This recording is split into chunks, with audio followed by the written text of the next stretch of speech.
What's up, everybody? Welcome to Knockout Sessions in our MMA edition video. As we explained in the boxing video, in case this is the first video you guys catch, we decided to do a different format where we split it in two. So boxing on one video, MMA on another video. We appreciate everybody that keeps coming back. I really recommend y'all watch the boxing video just because it got very spicy on my end. If you want to hear this man rant. Yeah, it was pretty epic. Yeah. And in this video, you're probably going to see a passion out of me. But para la gente que todo el tiempo anda mirando los videos, aquí están las capciones, lo apreciamos mucho. All the social media, as always, is on the descriptions. So hit the links on those.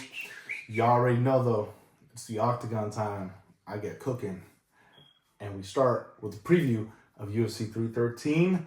Alex Pereira versus Magomed Ankalaev, the most anticipated fight, I think, in the light heavyweight division. Yes. We have been waiting for this. Yes. Another Dagestani looks to get a crown. Yes. We have a Brazilian. It almost reminds me of Charlie Olives and Islam Makhachev. Too bad. Yeah, but that one hurt. Yeah. Let's not talk about that. And the rematch is in purgatory. Yeah. Further notice. So we'll get to all that a little later potentially, but right now we're going to focus on Pereira and Ankalaev. How do you boys view it? So, like the bets say, it's pick'em. A pick'ems. Tickums. Right? It's wrestling versus fucking striking. But Ankalaev says he wants to strike. Would you believe him though, Avi? Would you believe the man who's looking to knock out the man who knocks out? Right? Or would you just choke the man?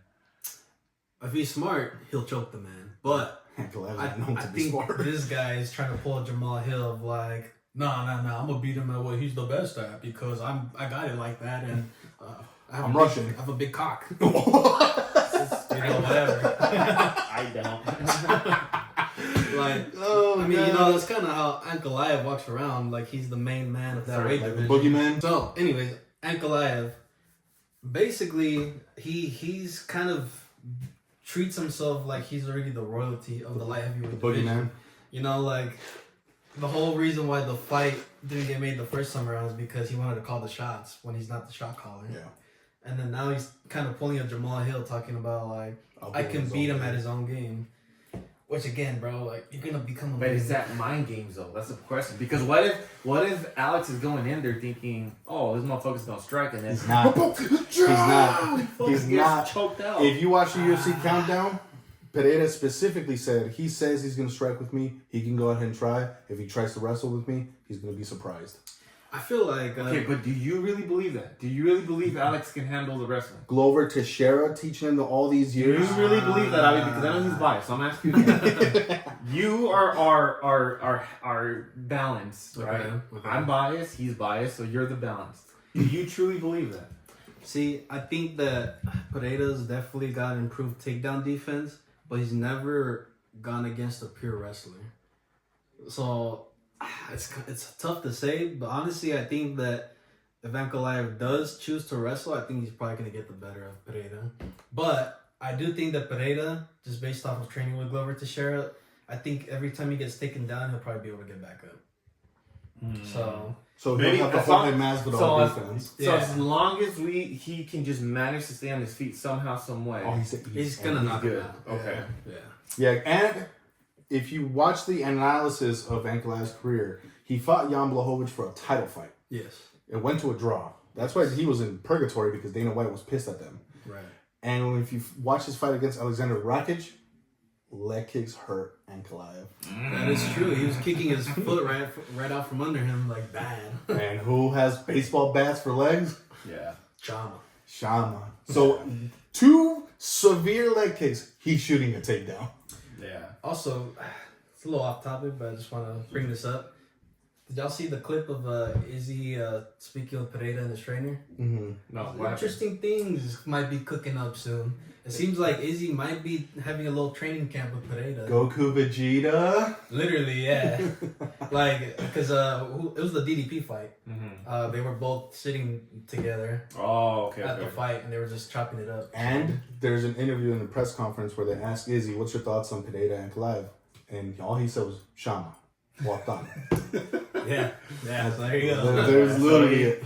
So Izzy's just kind of making friends with Robert and Alex, his greatest nemesis. Old man, I'm not playing when I say we've reached old man Izzy status. You know what I'm saying? I know we've got our own YouTube channel here, but let me just plug Izzy's YouTube channel because it's kind of a gold mine. It is. It's a It gold is. mine. There's some good content in there, and his reactions are pretty funny. They are. I'll always remember with the Manuel Cape call out, and he's like, "Why the fuck you called me out?" Good for him though. Oh, bitch ass.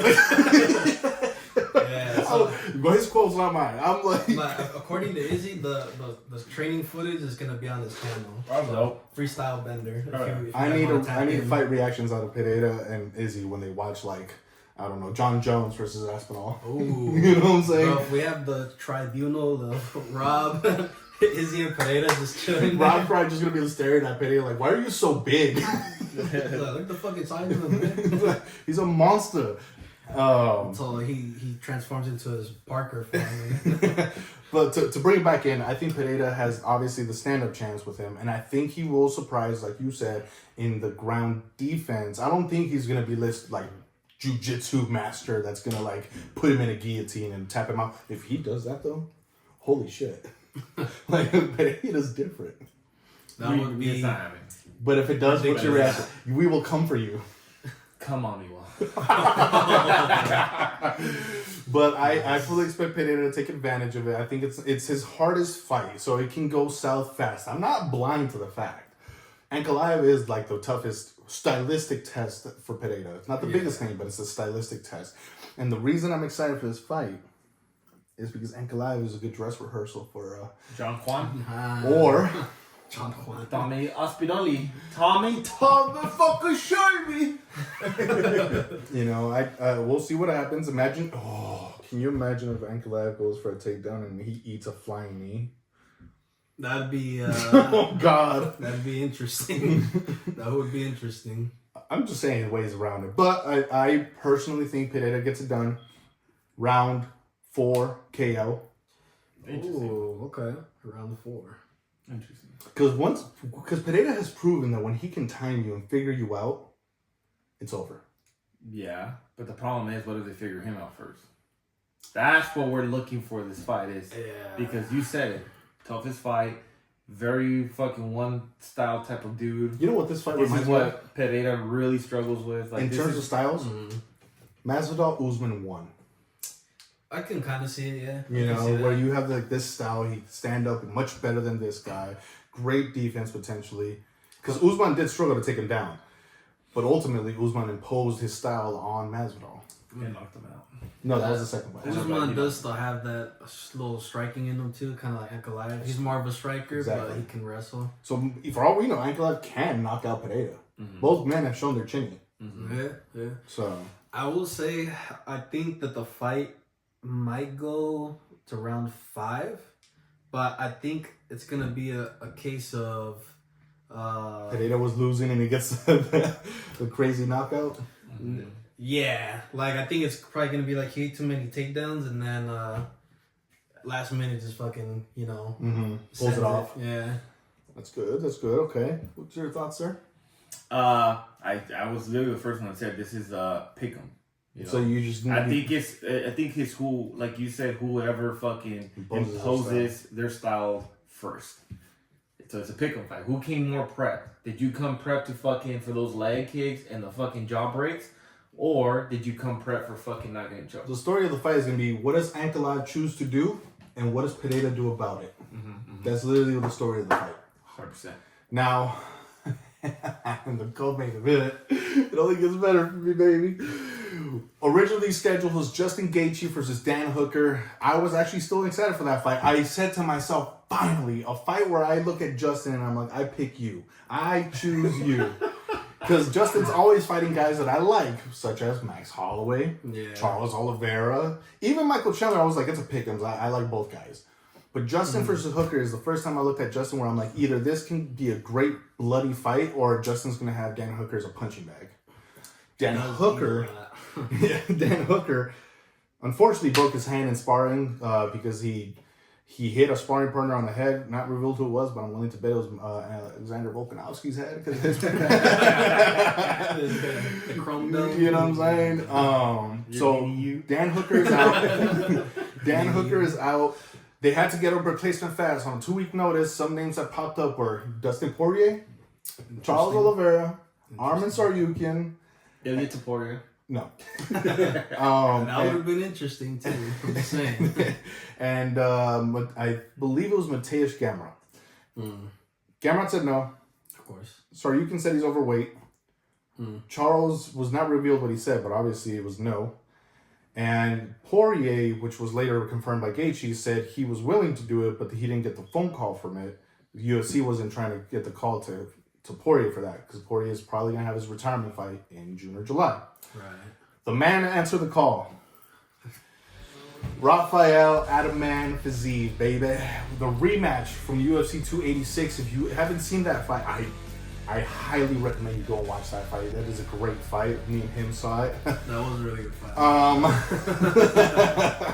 Me and him saw it. It was Fiziev the first half, and it was Gaethje coming back in the second half. It was very close, but Gaethje ultimately pulled it off by majority decision because he jabbed the hell out of Fiziev in the third round and bloodied him up. But now we got both men. It's a different story in the rematch. Gaethje coming off a devastating Max Holloway knockout from almost a year ago. Got his face busted up completely by a nasty kick. That nose was out of place. Yeah. And Rafael Fiziev, who has not fought since, I believe, November of 2023, due to a blown ACL in a fight that he was winning against Mateusz Gamrot. Fuck him. So both men, one's coming off of an injury, long layoff, the other one off of a knockout. Yeah. If you look at the odds, they have him at a pick'ems. You'd be surprised, huh? That's fair. I think that's fair.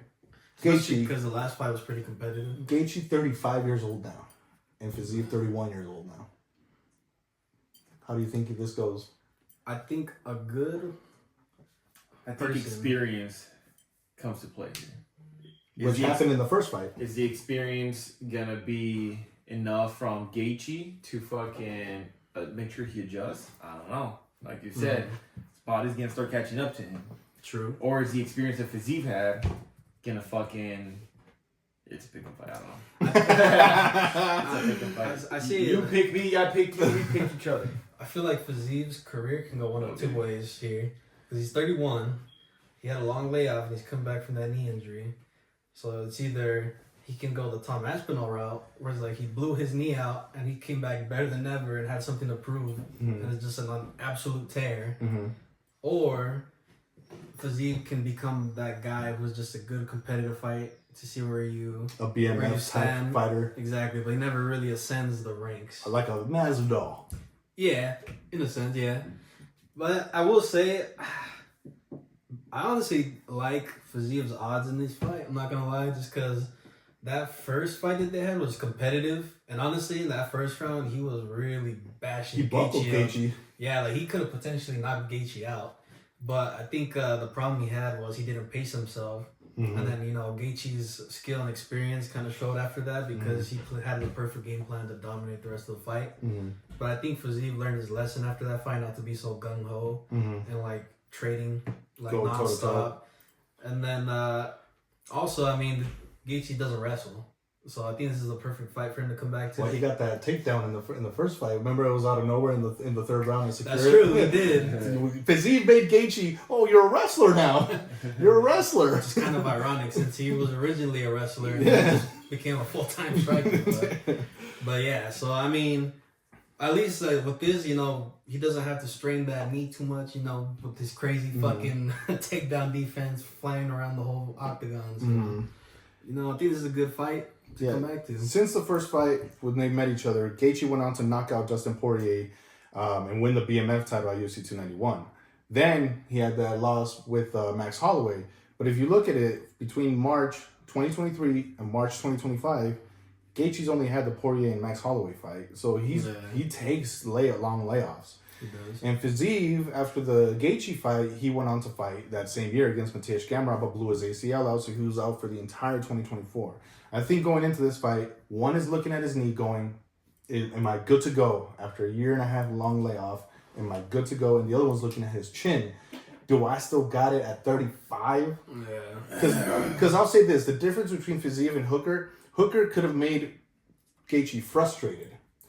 Fiziev's going to bring the offense to Gaethje. Yeah. So I think a lot of people look at this fight and they're like, oh, well, you know, it's Fiziev versus Gaethje. No, I think this fight is better than Hooker Gaethje is. Yeah, it's going to be a firefight for sure. And Fiziev is on house money. He's like, it's a 2-week notice. He's really got nothing to lose. He clearly was making weight because he was scheduled to fight Gamrot in February, but that fight fell through. Gamrot didn't take it, whatever. And if I'm Fiziev, you got to believe he's not accepting the fight just to accept the fight. He doesn't care for the money. He probably looks at Gaethje and he tells himself, I know I can beat this dude. Yeah. Sounds like typical Julio. Trying to, glaze a little bit. Hold up. I need to bring this up now, Julian. You already know what I'm going to say. Now more than ever, it is very likely that the Topuria and Fiziev fight could happen. Topuria's moving in, which it's a good segue to get into our boy Topuria. Right. But first, I want to address this on camera. Topuria's moving up. Vacating. He's vacating the belt. Mm-hmm. And he's going to need some good opposition to get a feel for the weight division. Fiziev just came back and he's fighting Gaethje. Win or lose, that's a good fight for Topuria to test himself. Agree or disagree? I agree. I just don't think Topuria takes it. I think Topuria's gunning straight for the title. I don't like that idea. But in a world where, like you said, because I know what you're aiming for is who would I root for in the Fiziev versus Topuria fight? That's exactly where I was going with that.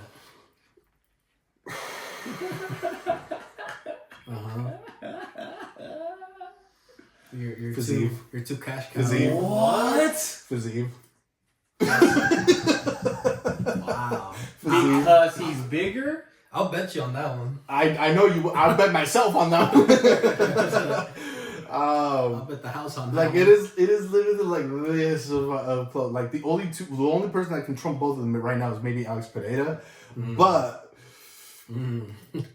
I said this a long time ago, and I think I said this when we were watching the first Fiziev Gaethje fight. Fiziev has a case to become my new Masvidal. I think he kind of already is your new Masvidal. There's something about Fiziev fights that just it makes you go fuck. You know what I'm saying? Yeah. Dude has speed and he's got power. Yeah. And he's built like a tank. I'm not gonna lie, I think Fiziev fighting is the closest thing you'll see to a real life like fucking Dragon Ball fight. Yeah. Bro's fucking yeah, like just everywhere. Just ready, bro. Like Fiziev is a literal savage. Like in every sense of the word. And I enjoy his style. Topuria, I love his boxing. I love his demeanor. I know people get mad because he's cocky, you know. But in a fight between Fiziev and Topuria, I would love to see Fiziev win. I think Fiziev can give Islam the fight that we know Islam needs. Really? I'm not gonna lie, bro. Just based off of The takedown defense, I think that Islam would be forced to strike with them, and that would be a really interesting back and forth. I'll be honest. Now, do I think that he could beat Islam though? Probably not. He's not the favorite. Just because Islam is Islam. We've seen what he can do against everybody. So, and I mean, I think the closest you can get to like a style like Fiziev would be kind of like Arman Sarukian, my brother. Oh, dude. If Fiziev beats Gaethje, he's entrenched in the top 3, 4 maybe. Fiziev to Oliveira. Ooh, Are we going to Civil War at that point, boys? We've been in Civil War. Yeah. What are you talking about? You already know my boy Charlie Olives. All I have to say is anybody can Get this shit. can get it from Fiziev. But to segue into the Topuria segment, yes, well, like he mentioned earlier, Topuria is moving up to 155, is vacating the 145 belt. So therefore, Alexander Volkanovski versus Diego Lopez will be for the 145 undisputed belt. Props to Topuria for doing that, because I feel like a lot of people are saying, going kind of like, what the fuck about it? He's not pulling a John Jones. And that's good to keep the division going, because Ilia Topuria is reportedly only gunning for an Islam Makhachev fight. That fight would break so many fucking records probably, if promoted right. I do also kind of agree maybe Topuria shouldn't get the title fight right away. But I mean, do y'all really want to see Charles Oliveira get knocked out of Topuria? First of all, damn, what the fuck was that about? I don't even think Topuria Holy could knock out shit. Charles Oliveira just like that. It's like, God damn, the balls on this little guy. I'm like, first of all, let me emphasize, first of all, realistically, we don't even know if Topuria can hang with the big boys. Oh, he can. Watch that Giant Herbert fight. That was a tough fight for Topuria. Justin Gaethje was starched by a 45er. That was a very specific circumstance. I'm just saying. That's a very specific circumstance.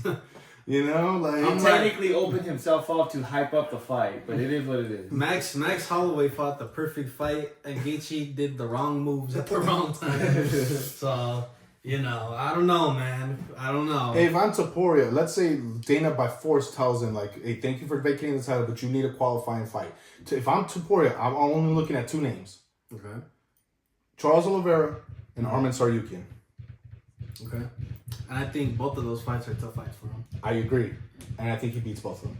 I don't agree with that. I think he beats Islam Makhachev. Topuria? Yes. And you think Fiziev is Debatable. the golden fucking chicken of everything? That's my golden goose. You leave him alone. It's with me. Damn. I don't know. None of you are Fiziev fans, and I know it, except maybe one, my little cousin. I know you like him.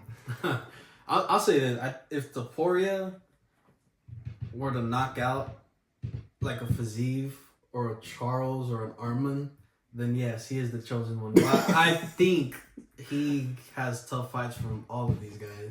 Obviously, he has his X factor of those fucking stone hands that can knock anybody out. But His skills. there's a lot of people in 155 who carry a lot of power, including Charles. Yes, and that's why when you look at 155 and the fact that you have both Holloway and Topuria that moved into this already stacked division, bro, this whole division's chaos. Yes. It's a literal bloodbath waiting to happen no matter what fucking matchup you make between the top 10. And you still got Patty trying to make it into that top 10. Hi, Patty. Which, hey, that's a Topuria Patty fight. Ooh! That is a good fight now because we know they have that beef, that friction from Hand before. sanitizer, boy. Body to body. I mean, there could be a world where Topuria, sends Islam into the dark realm, and Topuria's champion, and Patty continues to climb up, and you all of a sudden have a potential top 10 all-time buys in Topuria and Patty. Yeah, that would be In Spain. funny. That would be funny. Because Patty might get shot there. Oh, that Patty. But I think Topuria moving on, like I said, props to him because he's not John Jonesing it. Jones. And Jones. he's just gonna add more. What's the word? More lemon pepper to an already sexy carne asada. You know what I'm saying? I will say this though. I kind of wish that Topuria would have at least just fought Diego Lopez before he moved up. The dude's got young career. You want to see him die already?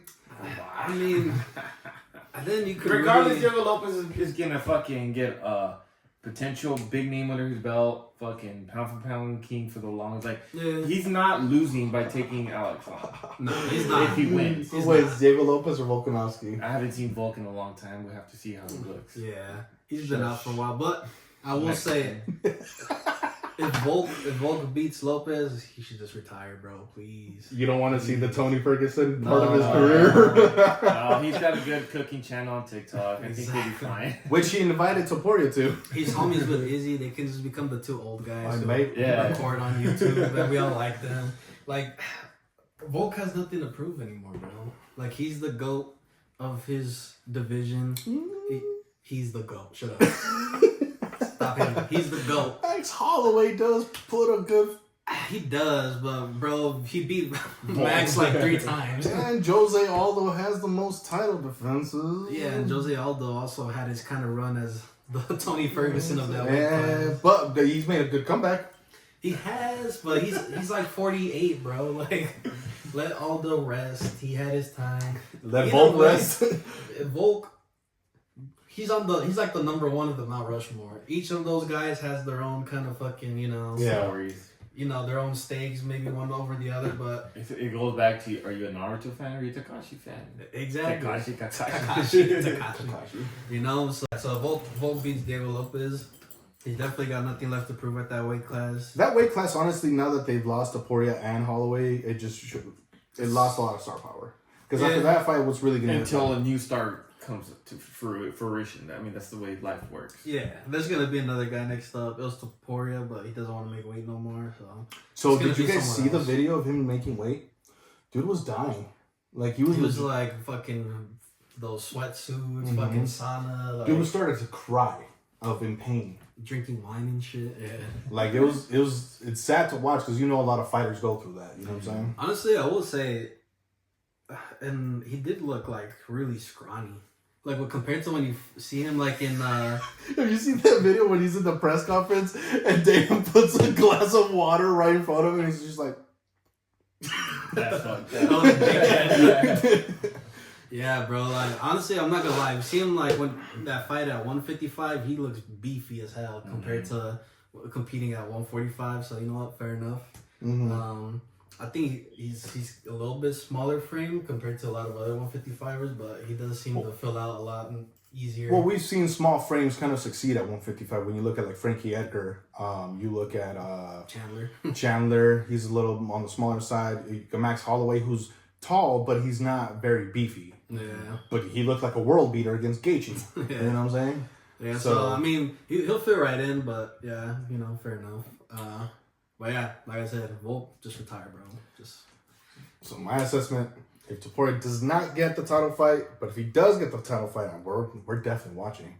If he doesn't get the title fight, Armin and Charles make all the sense in the world. Or Topuria Poirier. I'd watch that, but... And Topuria has respect for Poirier. Like he was saying in an interview that he thinks Poirier is a dog and he would love to fight him. I think if Poirier would fight him like 3 years ago, we'd have the perfect boxing fight in MMA. It'd be probably like an all-time fucking goated striking match, but now, you know... You think Topuria finishes at this point, Poirier? Yeah. Yeah, I would agree. Yeah. And Charles? Let's not go there. Armin? Not the new Charles. We're looking at old man Charles Charles 3.0. Charles 3.0. Yeah, we're looking at old man Charles. This man upgrades every generation.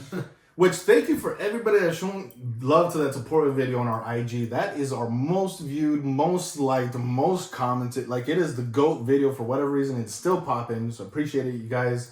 But we'll see. We'll come back here for our reaction from UFC 313. We'll either have an and still or an and new. And it'd be kind of sad to watch a historic title reign come to the end and just go back to these inbreds. Oh, you dipped into my repertoire, I see. So keep hitting the like, the share, and the subscribe button. We'll continue to have more content for you. Para la gente que nos está apoyando, gracias. Péganle el like, compártenlo, y suscríbanse. We'll be back once again next week with our reactions to UFC 313. Until then, you'll either have maybe a sad Julio or an extremely happy Julio if things go perfectly my way on Saturday. Yeah. So until then, y'all, peace.